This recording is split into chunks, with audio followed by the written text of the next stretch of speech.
Man, I'm telling you, the TISM strategy works. Used to work at a clinic for autistic kiddos. It was fun times. And let's see. Got code going. Need some AI action. Perplexity. At that clinic, we had some timers that the kids would work with. I didn't use it because I felt it was kind of abrasive and just not as fun. It was cooler if you just ask a kid to hang out and learn some skills instead of having a fucking beeper to bring his ass over to you. It's like it's scary or something. I don't like it. But I like being the test subject in this case, or the client. Have that abrasive ass alarm. And when that shit goes off, it is time to learn, bucko. Okie dokie. Alright. So now we're quizzing through chapter 10.8. So we're going to do... excuse me. Maybe instead of rotating through and doing like, oh, okay, I do the most recent 3 chapters for the recent shit, and then I pick this, and then I pick this, and I pick this. That, honestly, it feels like it's too much work. I think something that's more helpful, is, I mean, I could just do everything, and if I do everything, it's probably gonna shorten the quiz up. If it doesn't shorten the quiz up, then for things that are extremely obvious, maybe it's actually still good to do all of them. I'll do all of them. We'll find out.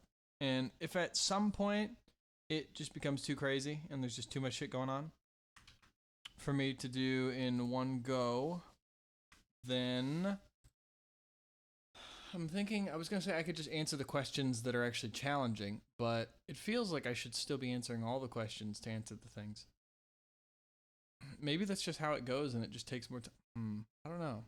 I don't actually know the best answer because I need to get exposure to all the stuff because not every quiz will take a while because this is a lot of information I have to put out there. But it takes enough time, but it's not enough time for me to actually expose myself and relearn all the shit. Let me get a quiz going ahead and generating. Another quiz, please. This time with these chapters. So through 10.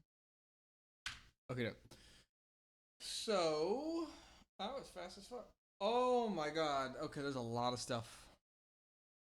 Oh, there's a lot.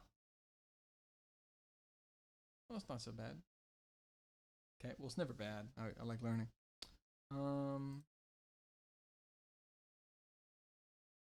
Cool. So, seems like this is the strat. It seems like it's trimmed. Well, it's not even trimmed. It seems like, fuck it. It's fine. I think it's good. I was worried that it was going to be so much that at some point it'll take me 2 and 2.5 and 3 hours to do the quiz as I get up there in the chapters.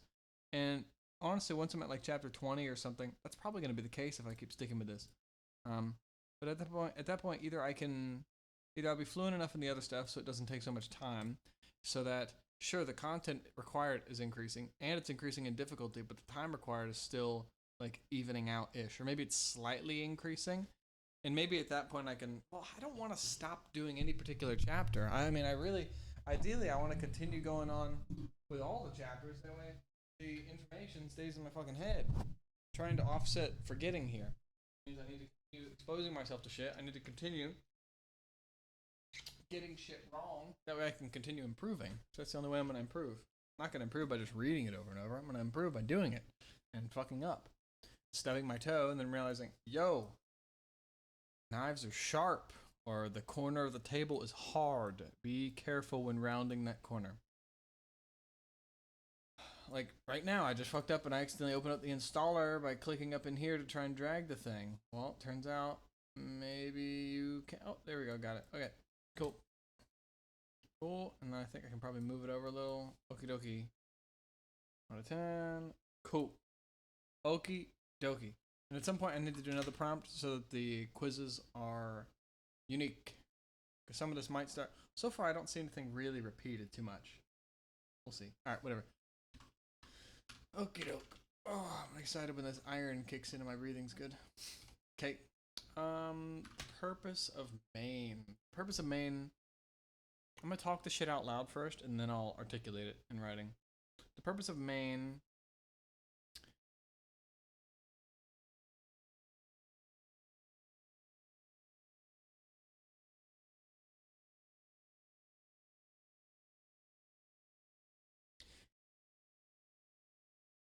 It is the container and executor or executor of the program's execution flow. Main is executed from presumably something in an exe file or something in the program itself. And there's a declaration to it, because when you don't add main, there's an issue here where it failed to invoke main. It knows that main exists, but it can't do anything with it. It knows that, hey, there's main, or it returns an int, it's main, and it doesn't have any parameters, at least in this case, or by default. Excuse me. So,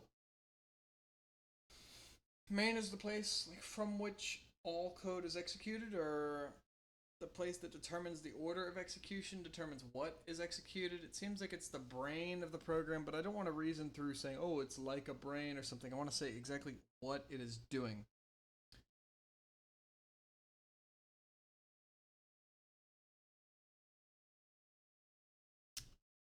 Seems like main determines execution flow and is the first program from which the call stack begins.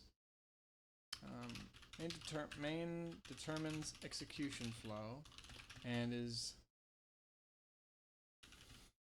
the first call in the call stack from which, or to which all other calls eventually return and the program completes.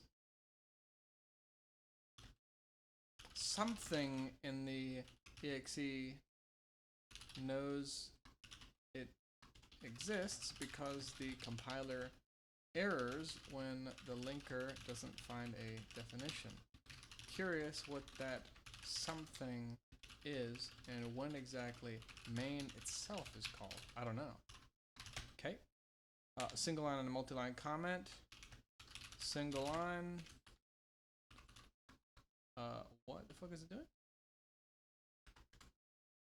Where did that come from? Okay, multi-line. Multi-line. Okie dokie. Oh, that pulled from above. Okay, well, I'll have to do her. Is that... Hello? Why is that not... Oh, because this is being treated as a comment. Ah, motherfucker. Okay, that's how it is. Alright, cool. Because we can't nest him, I don't think. Yeah, see, we can't nest him. Right?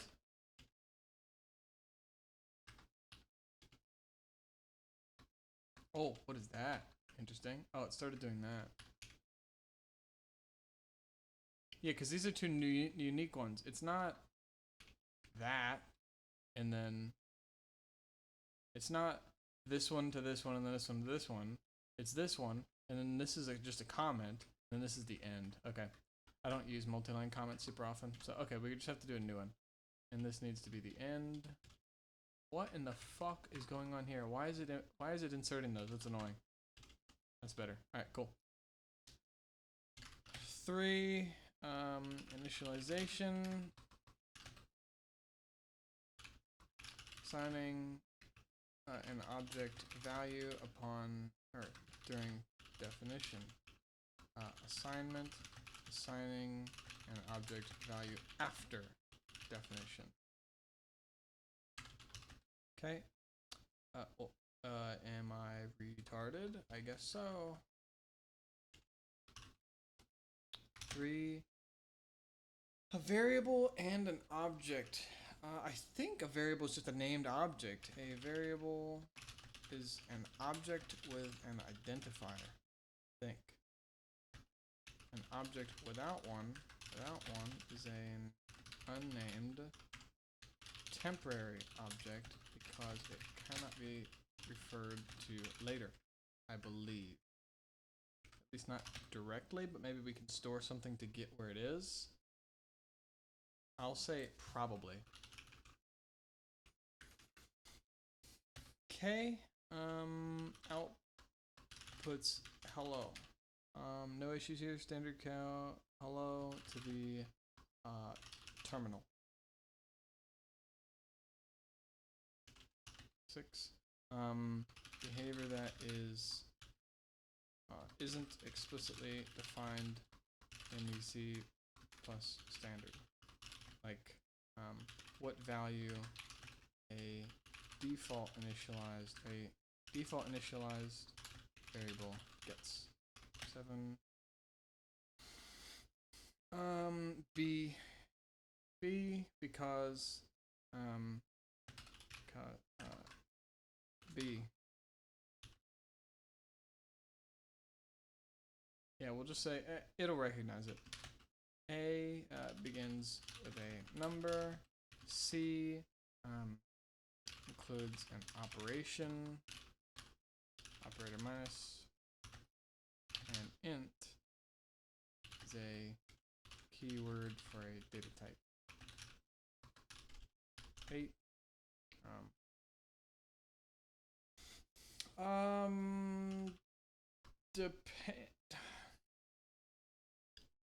Depends what you mean. If you mean the space, white space in a non-character way. Well, I mean, because these are characters, but we're not. Like, this is a white space character. This guy right here, the space, or this guy, or this guy. If you mean white space in a non-character way, it improves readability and organization. If you mean in a character way, it separates separately extracted inputs unless inputs are acquired via standard get line, which will read the whole line of input. I mean, I guess that's the main point. It separates. Yeah. So like a space will separate too. So we could do 4. We could get an int from the user, get another int from the user, and if the user enters 3 space 4 enters, it will do 3, ignore the space, and then 4. So it separates those two here. If we do enter, we submit it, and then the next one can happen. So it also end line characters also helpful because users can submit input via enter, something like that. Literals are temporary.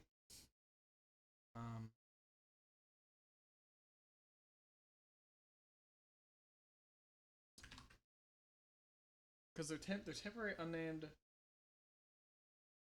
values. Temporary unnamed values. Do we have? I mean, so far all the values I've seen, like 0.3.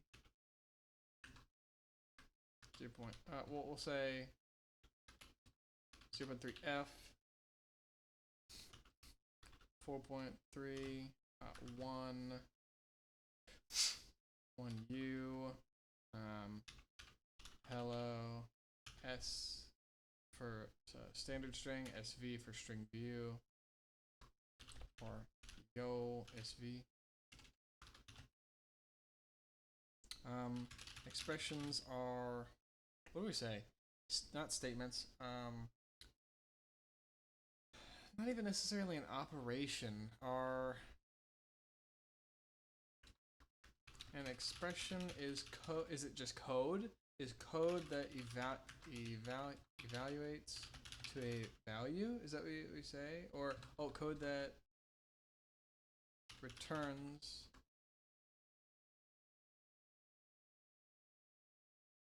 evaluates or evaluate? Yeah, we'll just say evaluates to a result, something like that. It's unique from an expression statement. Function prototypes. Bro,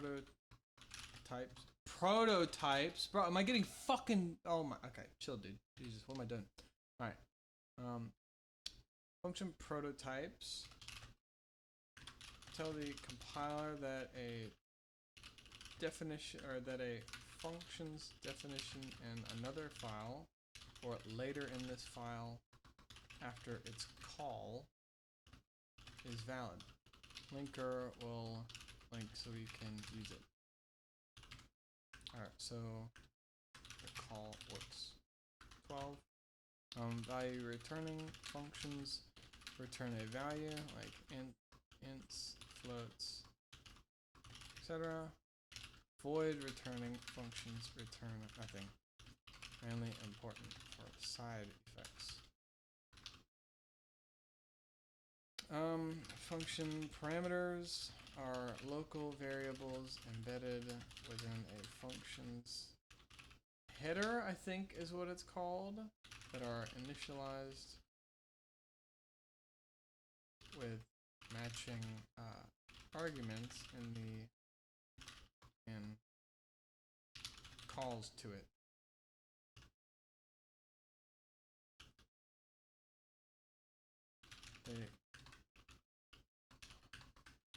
They allow for sending information to a function without making that information global. Local scope is local scope is the scope within a function where variables are, or what is a scope is the scope that objects have within a function. Well, local scope, yeah, because there isn't a function within a function, so it is objects that objects have within a function, i.e.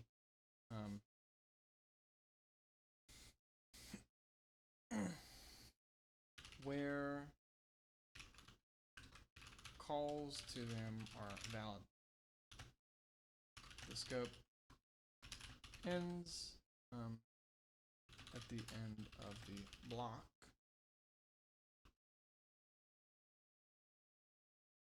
Which may be the end of the function. Wait, what? For declarations are function prototypes.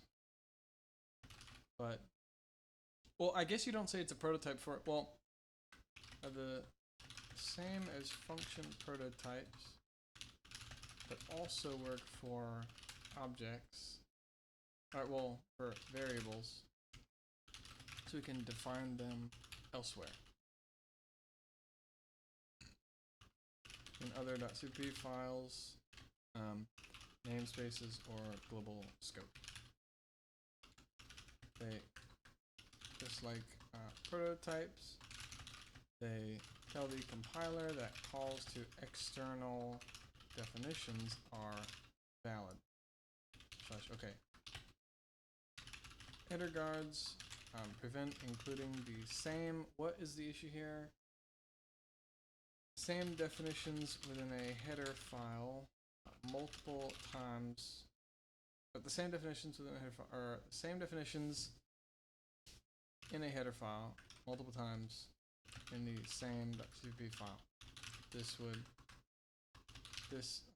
saves us from, or this prevents us from violating the one definition rule where the compiler will error if we multiply define an identifier / object function in the same scope.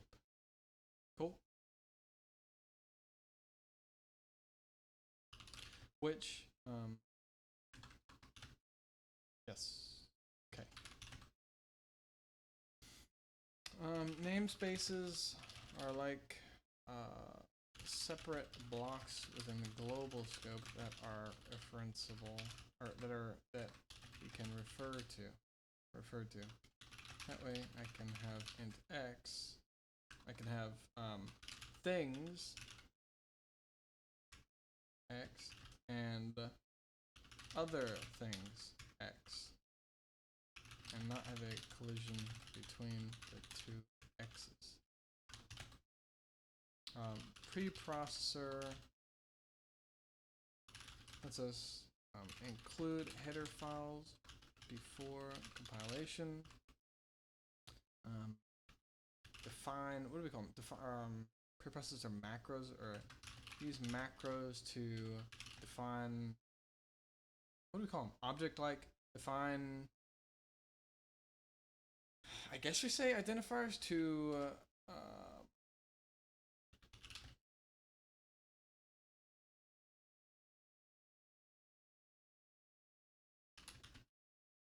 find text for later preprocessor, conditional preprocessor directives to execute if logic, or if not defined, or if defined logic using upon or with.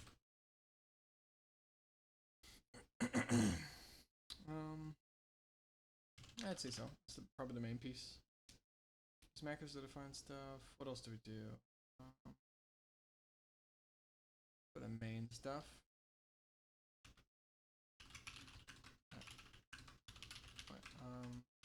Header files are I'm sorry.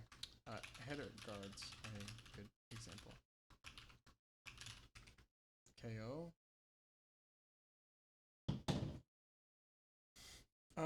Header files are, what do we call them? Are non.cpp files. And I guess we don't execute anything in header files. Like, header files just include definitions.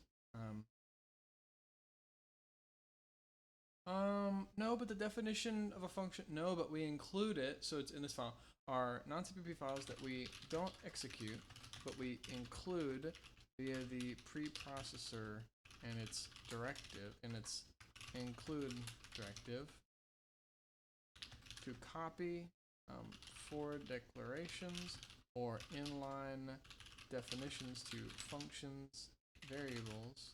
That way we don't have to type, or that way we can modularly include code we need in the files that need to execute it. Okay. How would I organize a program across multiple files?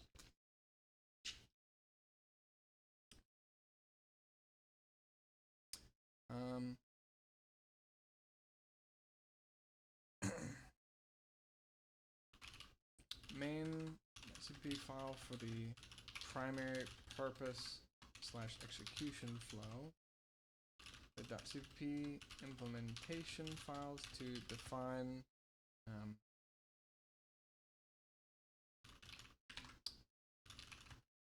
global variables and functions that main.cpp needs to access without naming or name collisions. Global constants included via their const expression inline const expression header file definitions.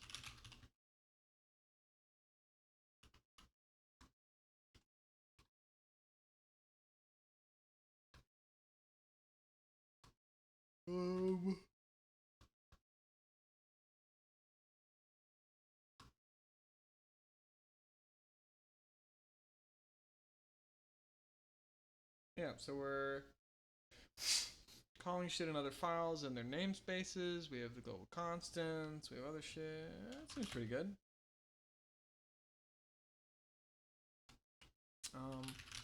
Functions that are as expensive to call as to execute are inline defined in the header files too for inline expansion optimization. Okay, 21. Syntax error and semantic errors. Syntax errors are misunderstandings of C++. Forgetting a period in English. Forgetting a semicolon in C++. Using commas between the different pieces of a for loops for loops header. Like, I'm calling it header, whatever.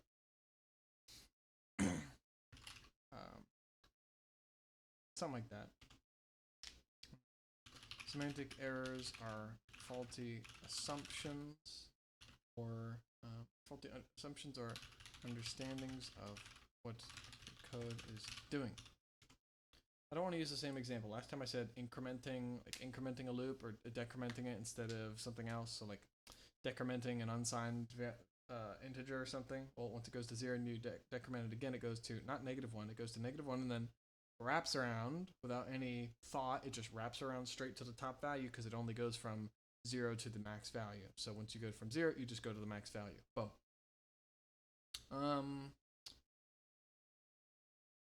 What could be good? Accidental. While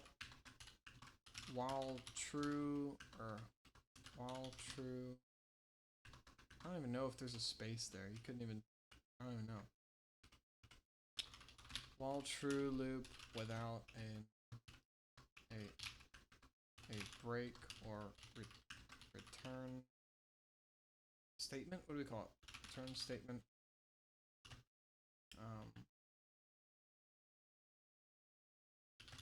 For loop that decrements an unsigned loop variable integer. What else? Yeah, just other misunderstandings. I mean, there's a lot of general stuff like that. I think that's fine. So we've got breakpoints to skip straight to an issue.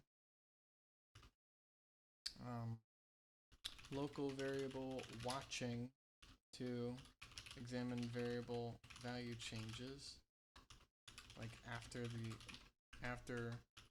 skipping to the breakpoint, stepping into functions to examine their flow and watch values, stepping over to skip functions we don't want to step into, debugging tactics.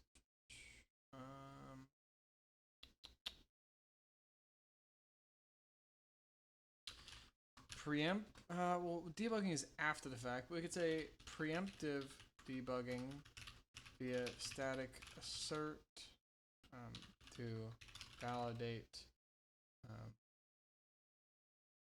assumptions. Something like that. Yeah. Breakpoints. A breakpoint is a symbol, symbol / tag placed on a line of code. Code up to the breakpoint will be executed. On execution, the program will stop at the breakpoint line. Helpful to skip stuff you've already debugged or don't need to debug. 24. The call stack shows the functions that have yet to return, i.e., what needs to happen to return back to main. To get from this function back to this function that called it, back to this function that called it. Oh, hey, we're back in main. Oh, main return's done. Cool. Yeah, I think so. Okay, yeah, see, we're getting some of the same stuff, maybe. Why is it important to find issues become problems? Saves time. More time is spent debugging code than writing code. Problems likely escalate exponentially, so preventing them probably exponentially saves time, resources. Something like that. Yeah, I'll say that. Size of returns, a size t the number of, I think we're saying bytes, an unsigned integer. Don't know the size. Maybe uint 64t of what we pass as the argument, as its argument. Used for counting too, like array indexes, I think. But that's beyond what I know.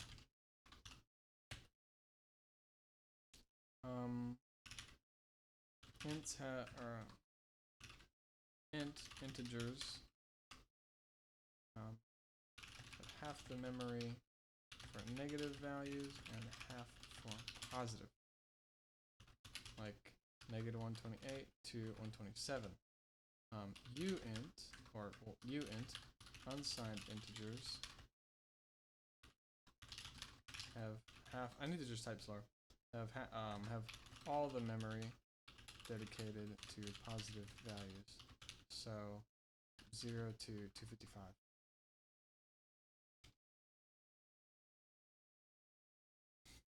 Unsigned integers cannot, modulo wrapping occurs when decrementing unsigned integers from 0. Since they don't include negative values. Infinite loop, or well, yeah. 28. Size t is used to identify the size of a data type, a specific object, and maybe the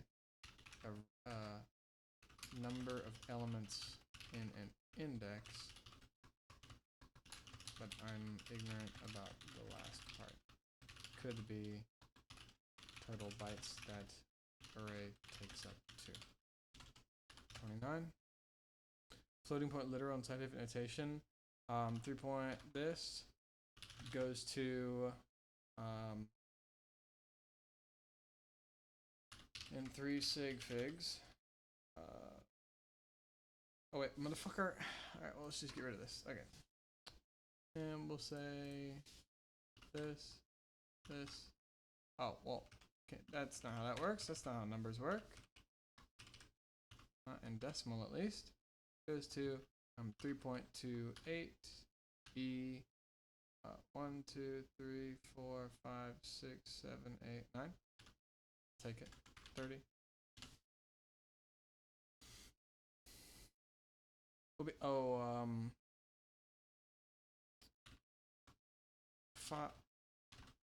five integer literal numerically converts to Boolean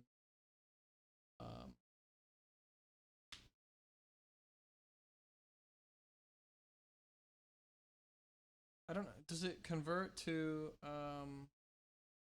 1 that is well? To say what's the well, true 1.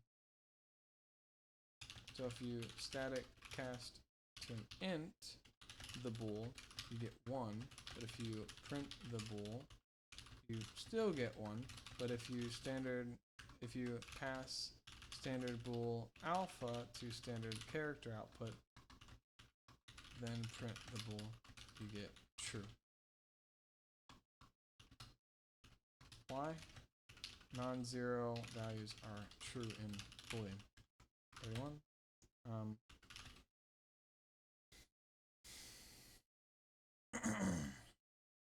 This numerically converts the integer to a double. This explicitly numerically converts the integer to a double. Identifies the type. Well, hold on. What does this do? We just did type conversion. Excuse me. Identifies the. Excuse me. That x x's value needs to become, identifies the value, and converts it'll become, and returns the and temporary double value that is the binary representation of the needed value, which doesn't necessarily match the binary representation of the value in as an integer. 32. Yeah.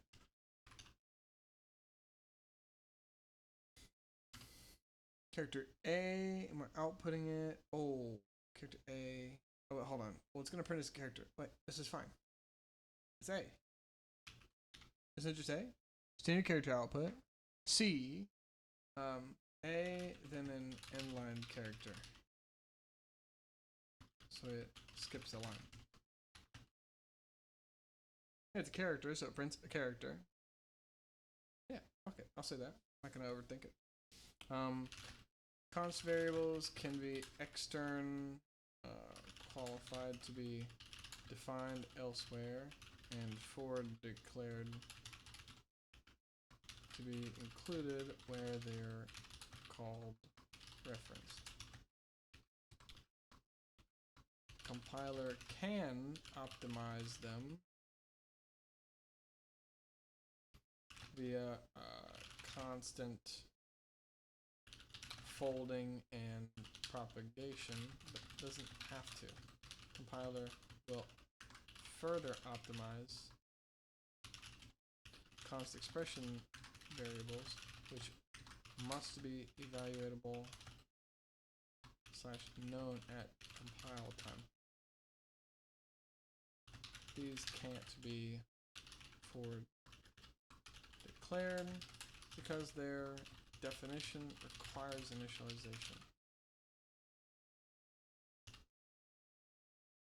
Can be inline defined and included via header file.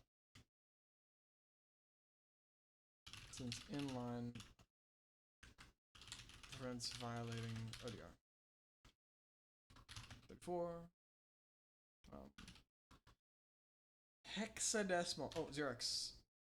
0x F3 for 3 plus 16 times 16, which is 256, or 259, I think, if that's 3 plus 16 times 16. As if rule states that the compiler may optimize the program in any way as such that it doesn't change behavior. 36. Constant expressions are expressions that must be known, evaluatable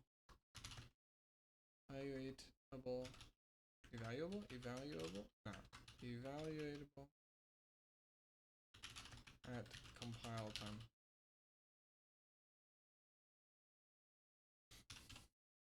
Subject to the compiler will optimize them more. 37. Standard string view returns a view to a standard string. That way the standard string doesn't need to be expensively copied to the variable. Instead, I think the standard string view just is a pointer to the standard string. Could be wrong though. 38. Precedence is the order of operators' order of operations. plus before minus, multiplication before division, I think. Parentheses before mini.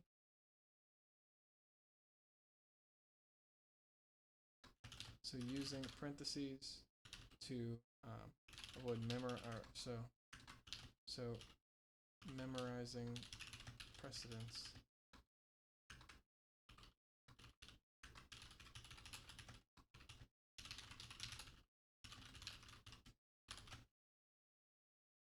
KO 1. 3 fits dumps into 7. Remainder is 1. 40. Increments the unary operand. Evaluate expression evaluates to the pre-incremented operand if used as postfix operator. Evaluates to post-incremented operand if used as prefix operator. Conditional operator. Condition.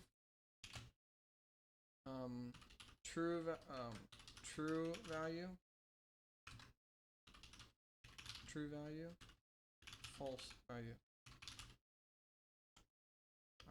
Int x.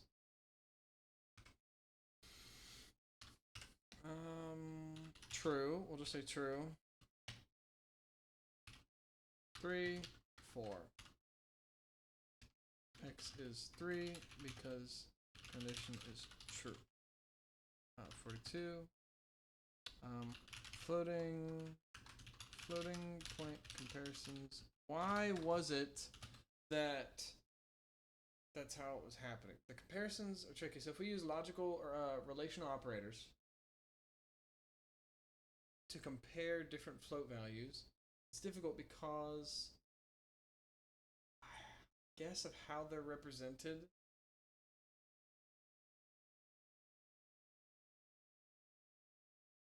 I'm not exactly sure why 0.3 plus 0.3 plus 0.3 does not return true when we compare it to 0.3. Or at least if we have a variable that's 0.3 plus 0.3 plus 0.3 and then another that's 0.3. I don't understand. What is it? It's not numeric limits. It's is it just include precision? There's a header file where you can set the precision of something. I think it's when you pass it to standard character output. That way you print a certain precision of the number. Have rounding errors that make 0.3 plus 0.3 plus 0.3 when saved as a variable not return true when compared to 0.9. Why? Please explain. Okay, because I really don't know. I don't know deeper. Logical AND operator. Logical AND operator. Are we allowed to say operator this and?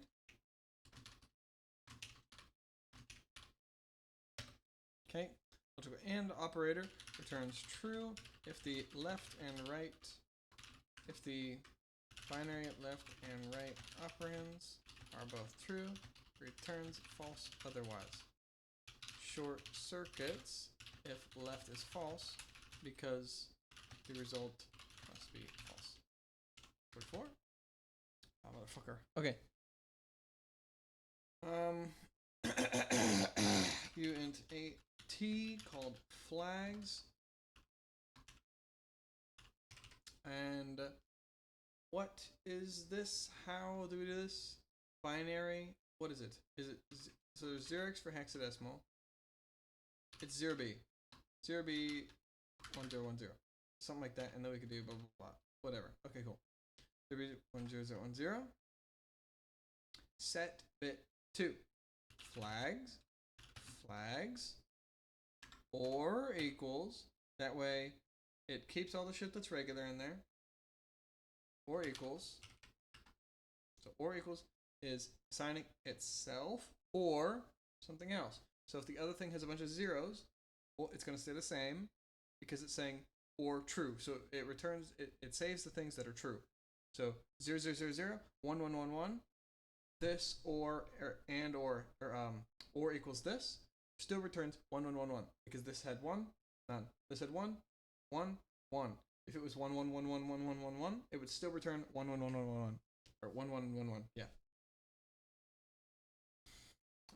1, and then we'll left shift them 2, because bit 2 in this case is 0, 1, 2, which means we have 1. But then we left shift him, so he goes, or left 1. But then we left shift him again, so he goes 1, 1, 1, 0, 0. So it's almost like there are a bunch of zeros, and then we say, hey, we have 1. And then we're going to left shift him by 1. And then we're going to left shift him again. And then we're going to left shift him again. 1, 2, 3, 4. Like that. But in this case, it's 0, 0, 0, 1. And we say left shift him once, left shift him twice. Boom. And then it's going to say this or this. 1, 0, 1. 0, 1, 1. 1, 0, 1. 0, 0. 1, 1, 1, 0. We have turned on bit 2 because 0, 1, 2. Yes. Cool. So we say flags or equals 1, and we left shift them 2. Left shift 1 2 times to get 0, 1, 0, 0, which and equals will return 1, 1, 1, 0. Return on 2. 45. Assume same flags as before. Flags or equals, or and equals not 1 left 5. Left shift 1 5 times to get 1. Is that how it goes? So it's 1, and then it goes 1, 0, and then 0, and 0, and 0, 0. So it goes like that. Oh, well, let's say, okay, so uint 8 t flags, and we'll say it's 0b 0, 0, 0, 0, we'll say 1, 1, 1, 1, 1, 1, 1, 1. Okay. I think this is 0, 0, 1, 0. Yep. And we get 0. Oh, 5 actually. Okay, so in this case, yes. 0, 1, 2, 3, 4, 5. This. But then it flips it and not to get 1, 1, 0, 1, 1, 1, 1, 1. And oops. And bitwise and returns only those that are true in both, which won't turn off already true values in flags. 46. Oh, motherfucker. Checking. Checking. We say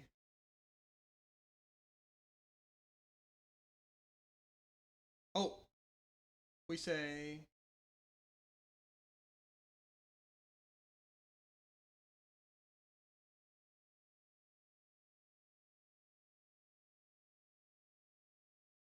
fuck. How? Oh god.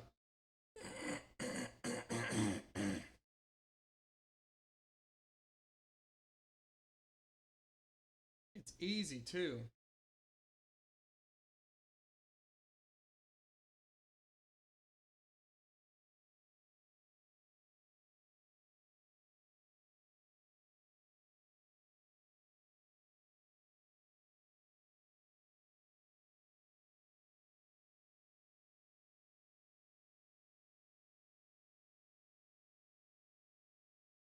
Isn't it returning the and?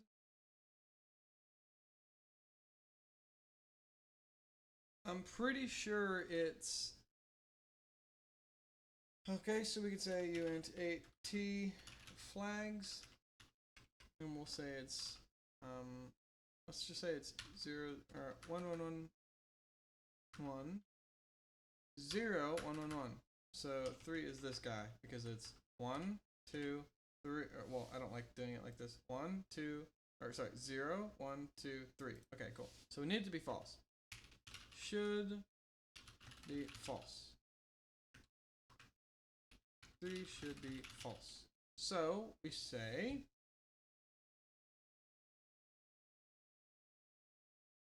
standard character output, standard bool alpha,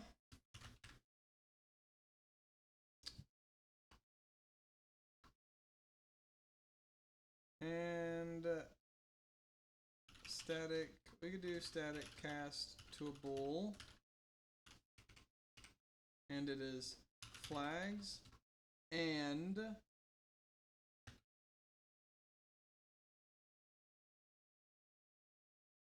this might need to be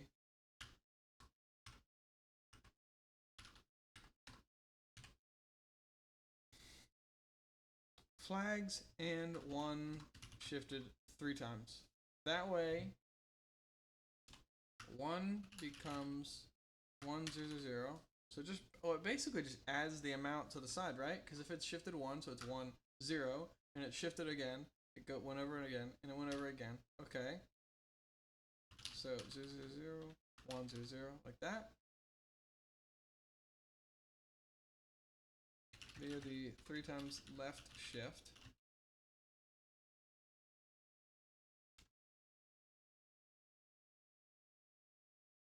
Checking and flags via and returns true only if position 3 is true in flags because it's the only thing that's true in the mask.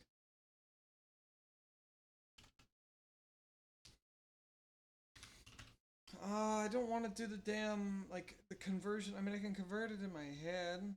Okay, so we have 1 plus 2, so we have 3, right? 3 plus 8, so it's 11. We have 1, 1, or, sorry, we have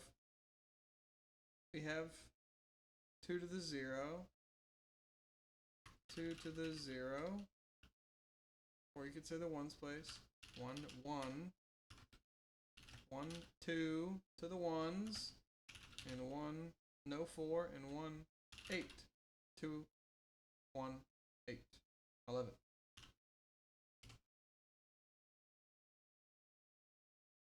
If you want me to convert the shit explicitly with the code, I'll do it, but I'm not gonna do it right now.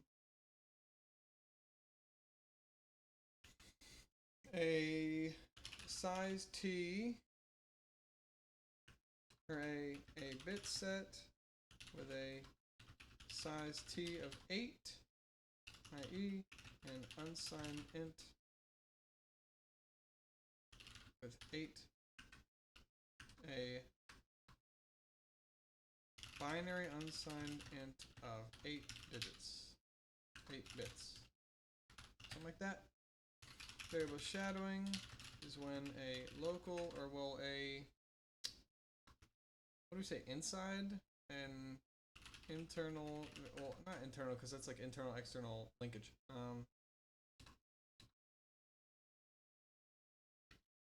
Variable inside a scope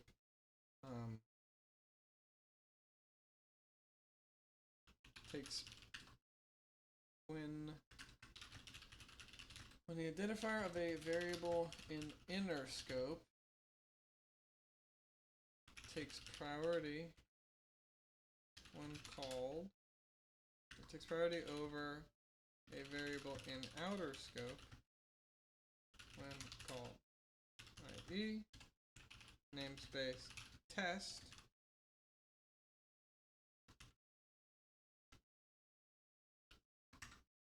and x is 5 namespace thing, or we could say namespace better, outer, inner, int x is 6. And then void print value.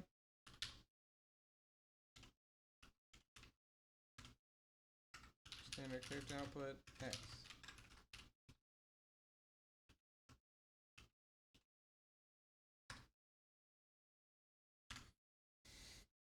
In this case, print value will print 6, not 5. So we have to use outer x to access the outer 5. That's shadowed. 50. Internal linkage means refers to whether a variable or function is visible to the linker, or refers to an attribute of variable of const slash const expression variables or static functions that are invisible to the linker. They can only be called in the file that uses them. They might also be included in an unnamed namespace. 51. Global variables. Well, the differences we're talking about. Differences are that global variables are initialized, I think, upon creation at the start of the program. Static local variables are created at start of the program, but with blank /0 value and initialized only when called in their function. 2.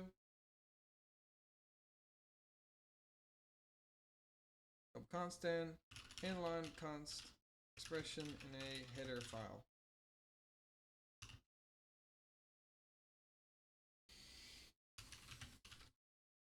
Let's the compiler optimize more than extern const variable in a .cpv file and forward declared via header files. 3. Inline lets us violate or bypass the one definition rule for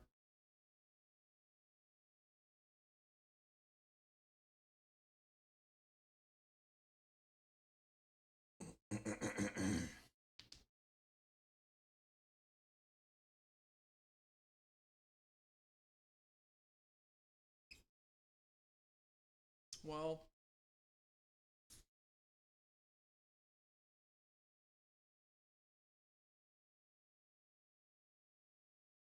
issue here is we need inline because if we include a const expression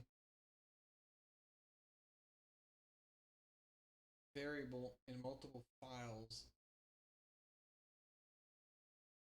each one will be so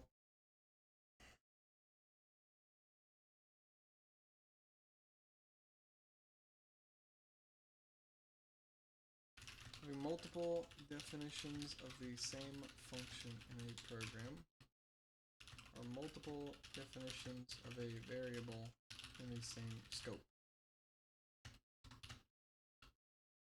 Or, hold on.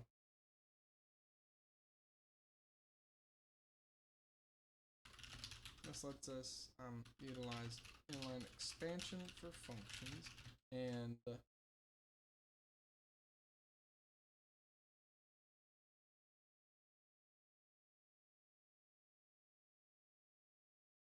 conserving memory by not having multiple instances of a separate instances of const expression constants included in separate files. Well, I mean, yeah, because you could include, well, if the header file is included at the top of a program, the const expression variable is probably being included multiple times in the same scope. So in that case too, it lets us bypass the multiple definition rule. Before, unnamed namespaces are convenient ways of giving internal linkage to variables and functions in bulk. 5. While loops execute body after evaluating the condition. Do while loops execute the body first. Do while loops execute at least once. 6. Break exits the innermost loop. Continue. Oops. 7. My nose is hurting. Continue skips the rest of the remaining code in the current loop's body and begins the loop body again in the next iteration after incrementing loop variables in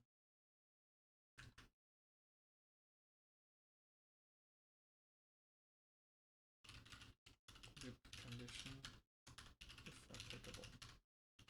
Please explain this in more detail. 8. Switch statements are helpful for comparing a variable's value to value, usually a variable, to multiple known integral values, right? Because we can do. Can we do? I don't think we. Can we? I don't remember.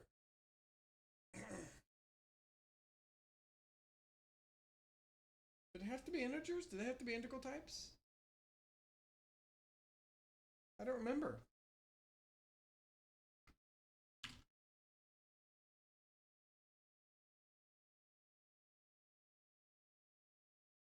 Let's find out.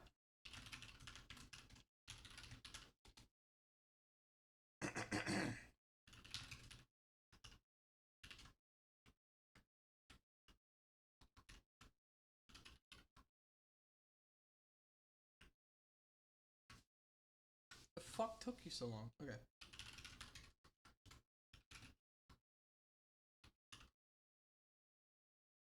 Oh.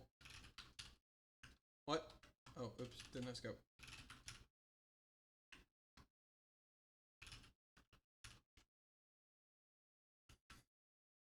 Yes. Oh. Oh. Yeah, switch expression type float is not valid. So it is just integers. So there are different cases. So they must be integral type values, meaning not floats. Bool, character, integer.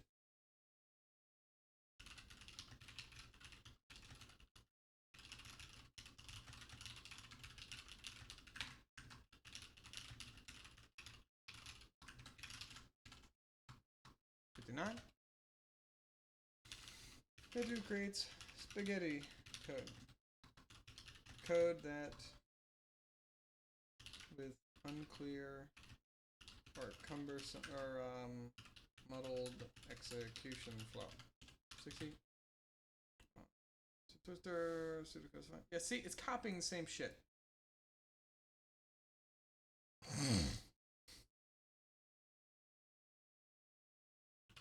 I would create a random device,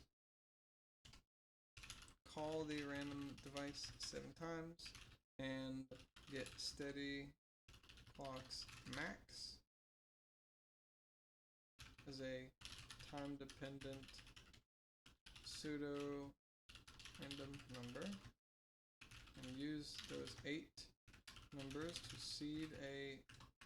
to initialize a seed standard seed sequence,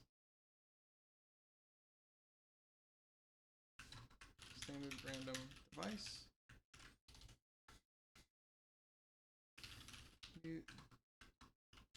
Use to initial, well, that should be after.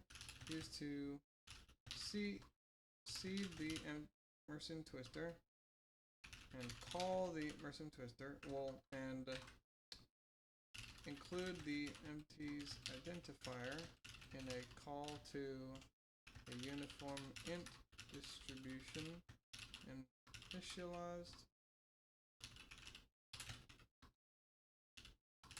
to 1 6 1 6 61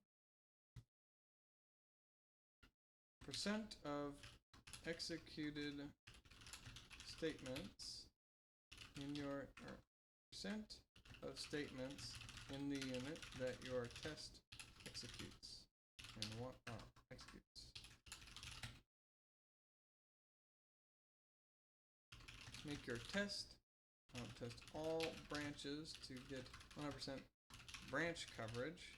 So each path of all conditions to more sturdily, more robustly handle potential errors in advance. Well, don't need to say in advance because potential is in the future. Handle if there's potential energy, the motherfucking energy hasn't been used yet. Alright.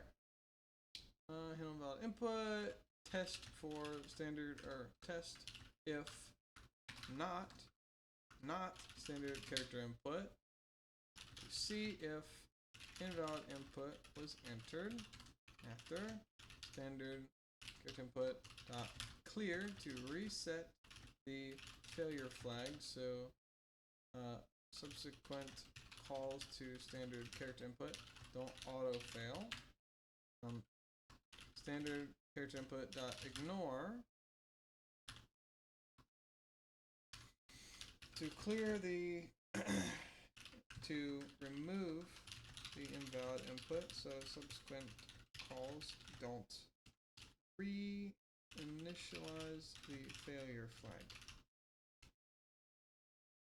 If it didn't fail, I'd also check for extraneous input via standard character input dot peak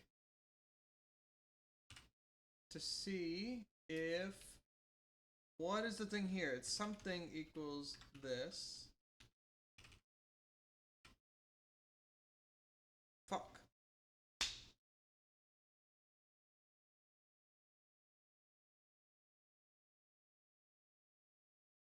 What is the peak? How do you use standard character input at peak? Fuck.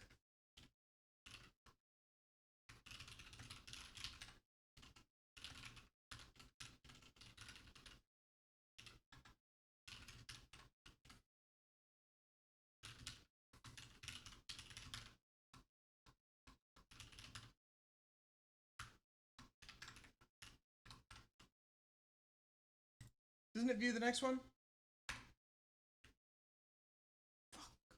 Too many calls. No. What is it?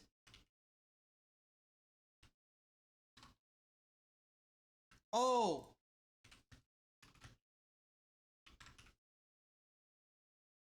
This is a condition. So we can say ternary. We can take auto x is, or we could say is value initialized to be, or well, not value initialized, but direct list initialized to be this 3 or 4. In this case, well, standard character output X. In this case, it is going to be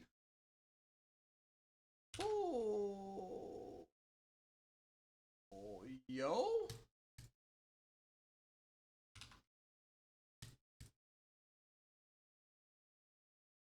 Int X, hello? Oh, what is happening here? Standard character input. Peak. Is this? True, false? I don't know.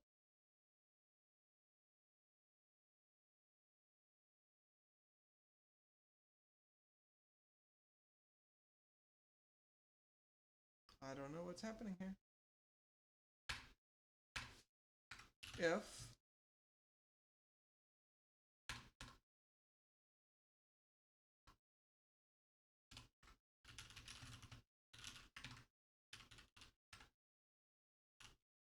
what?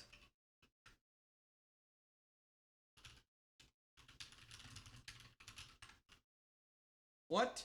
Oh, I fucking put an null statement. I'll do it.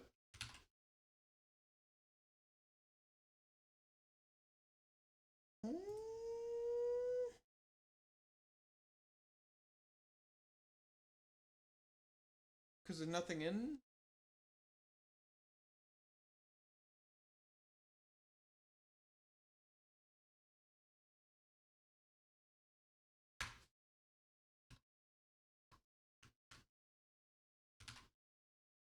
What? So what if we do... Is it just because it doesn't have anything in there? Why does it... Oh, null statement. Okay.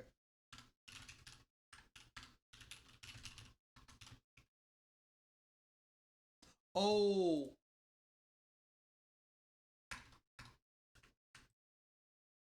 It was waiting for input. Because we fucking called standard character input, which prompts to put input in him. It's not trying to extract him anywhere, but if we do 7, and 7 was not this guy. But if we just do enter, then it's true. Oh no! Okay. Okie dokie.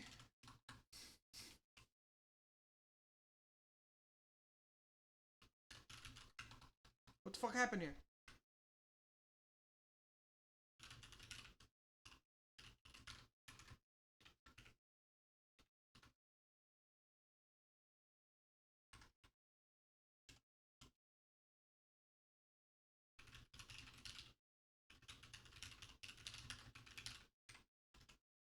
$63.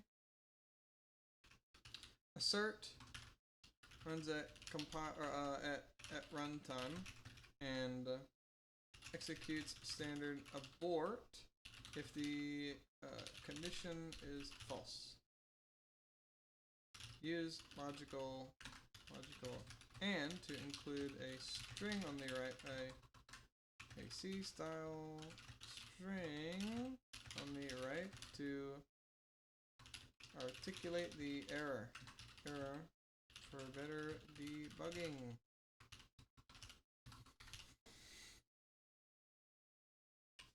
And error handling readability. Static assert instead runs at compile time to validate assumptions before execution. Assert is better for 1, checking to debug runtime stuff or values,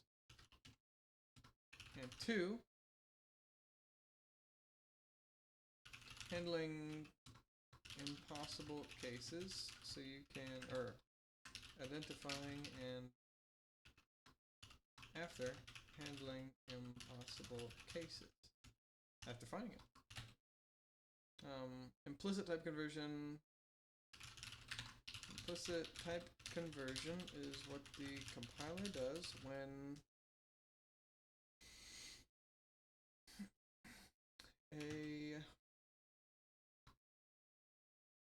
object is assigned value of a different data type, i.e. not always successful, i.e. passing an integer to as an argument to a function that is a function with float parameter.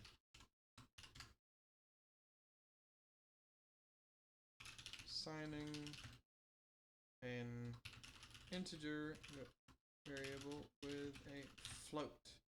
Narrowing conversion.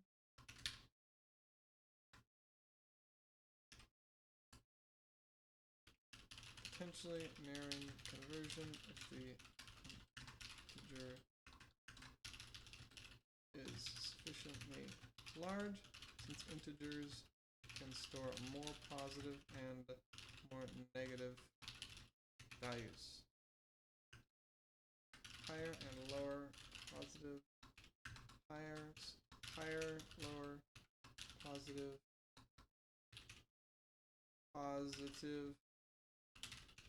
negative values.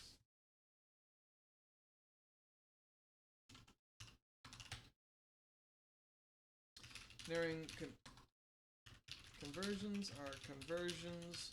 are numeric conversions where the destination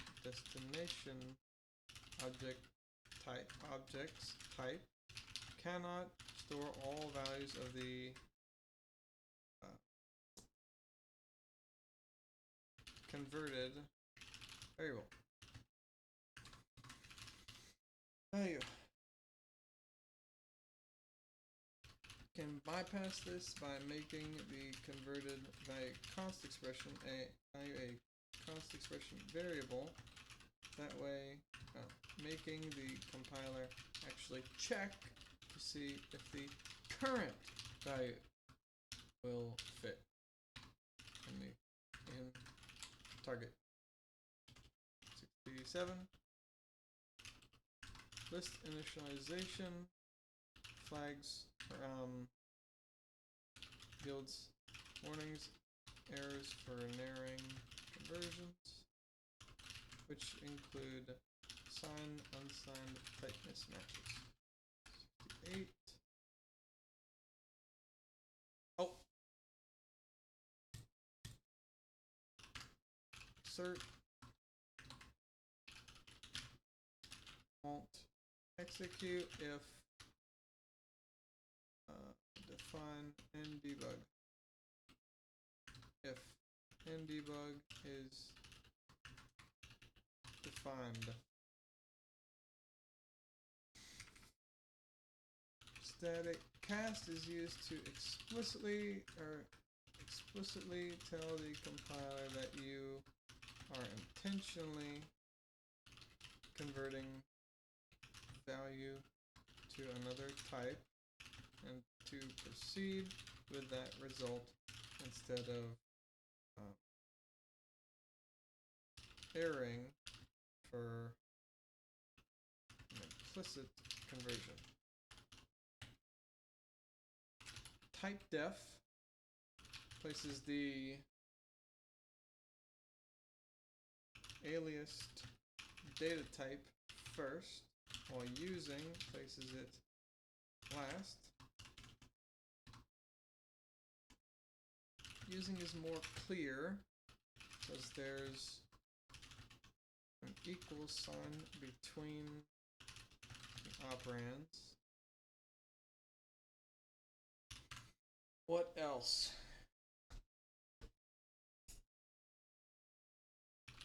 Apparently the using is also more clear because the syntax can change. I saw a pointer example. Excuse me, and splitting things on opposite sides of the equals sign made it more clear, I think. 70. Auto is deductive type. What do you call it? Deductive type is type deduction, where the compiler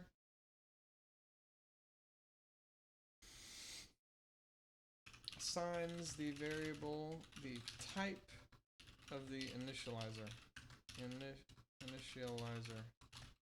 Why am I typing so wrong? Initializer. I guess I'm just tired. Initializer.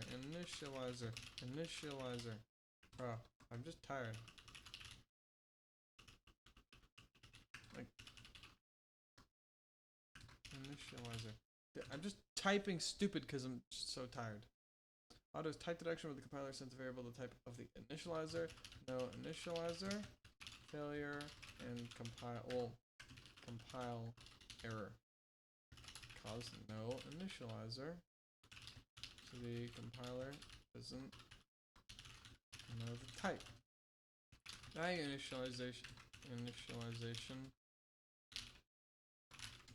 only works because the type is already known, so the braces default to 0.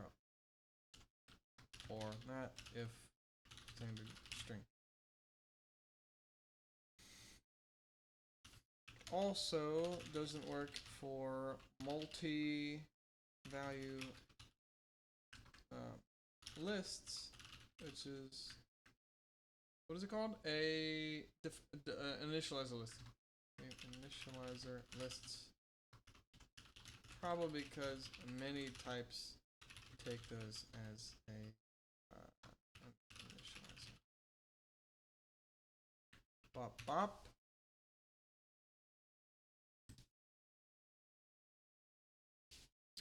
Char counter. Bop. Oh my god. Oh, it's the characters. Okay.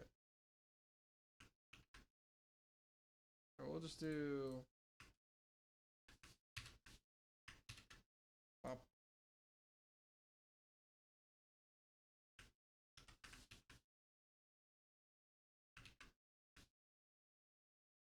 That's not what I want. Instead, let's see if we can get 40. Nice.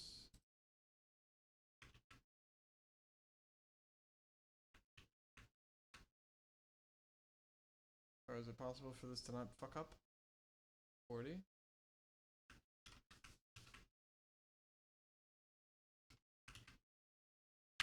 Up.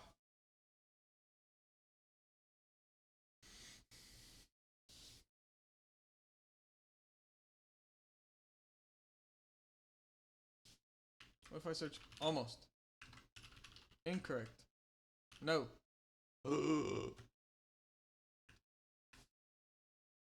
Nice. Alright, good. It's actually doing. Oh, wait. Fuck. That's the old one. Motherfucker. It's not giving me explanations. I need to tell it to be more explicit. Was it? Did I? Yes. Okay, cool. So it was giving me a little bit more in some. I need to make sure that it's giving. Oh, what the fuck happened? What the fuck happened? Where'd it go? Oh no. Okay, we're good.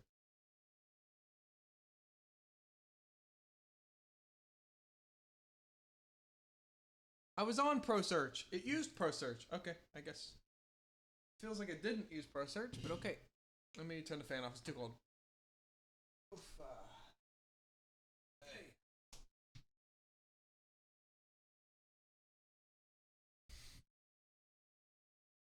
Okay.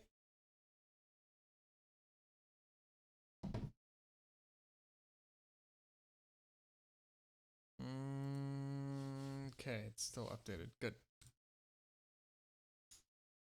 Open Discord really quick. Should have done this earlier. No. Okay, we're good.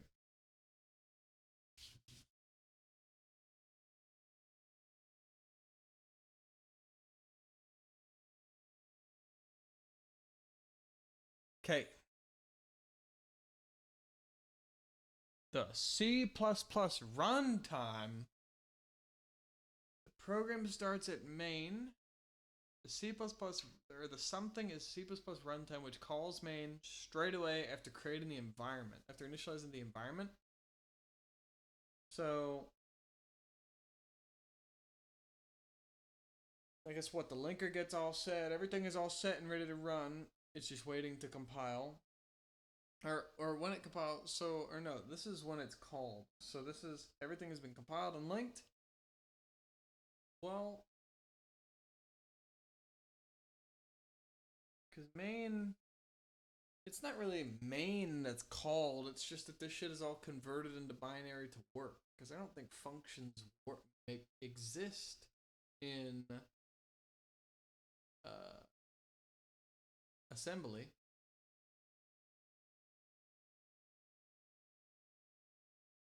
Or in binary, technically. I think it's just shit that's, I don't even know. What's even happening down there? Just moving information around? How? How does something get printed? There's got to be like some sort of predetermined thing to make it happen. I don't know. Alright, well, fuck it. Ignoring the binary stuff and pretending that we're an interpreted language. But even not, because then that, well, yeah, fuck it. Let's just say each thing actually exists standalone and it's just converted to its machine code correspondent. Program executes and it says main straight away. It does it. Everything is cool and boom, main. Correct? Motherfucker, that's what I did.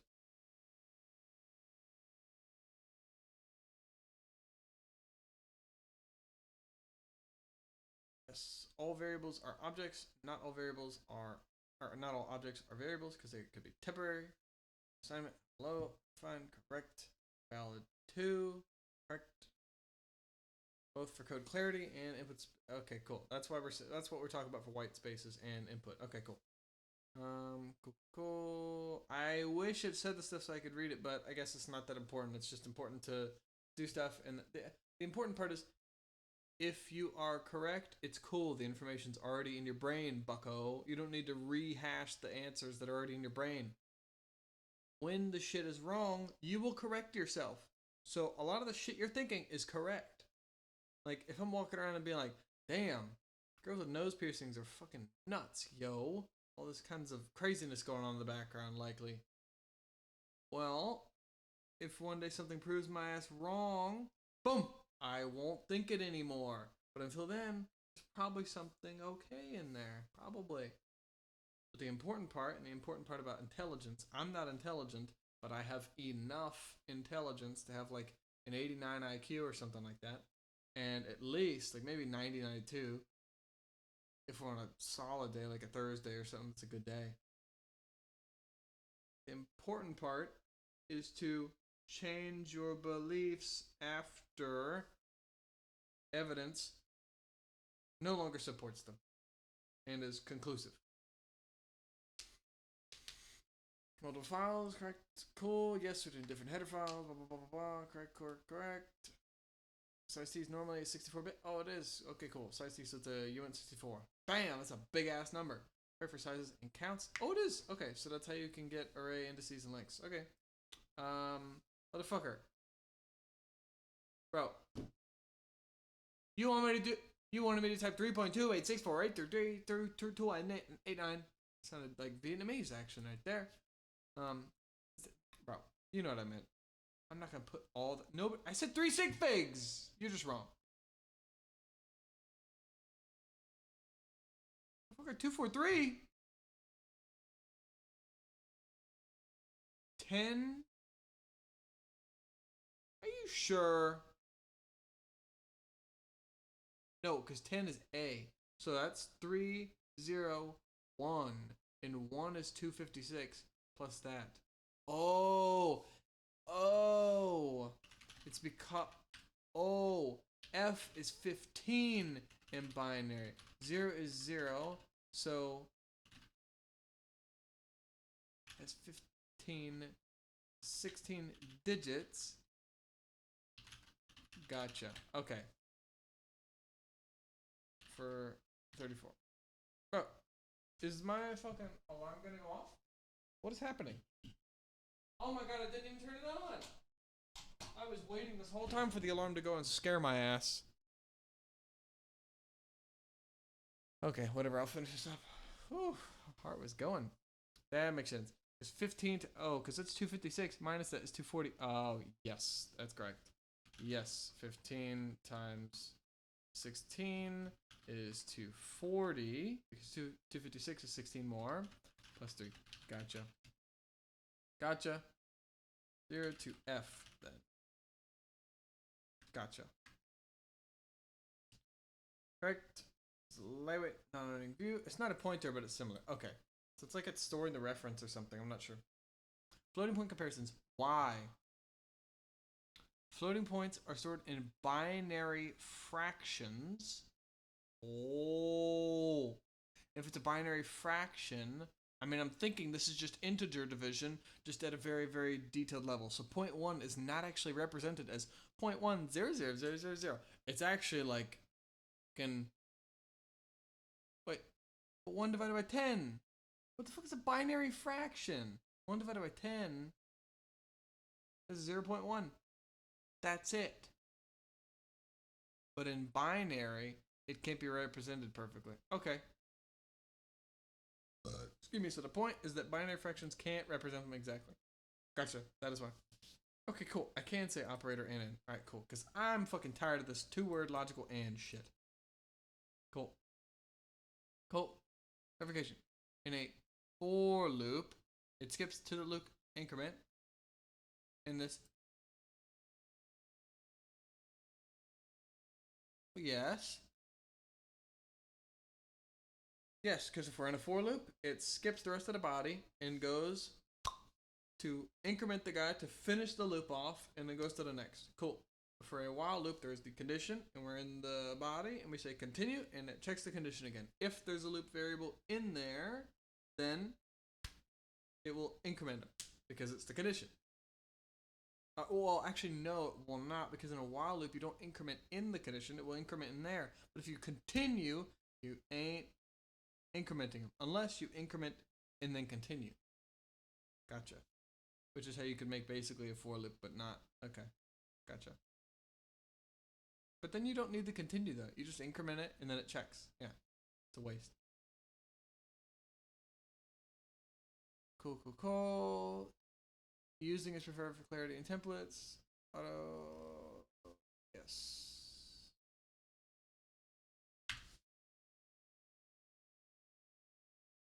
F is 15. Yes, to the 0. Gotcha. Yeah, because you could have 16 to the or not 16 to the 15. 16 times 15, and then one more is 16 16s. Just like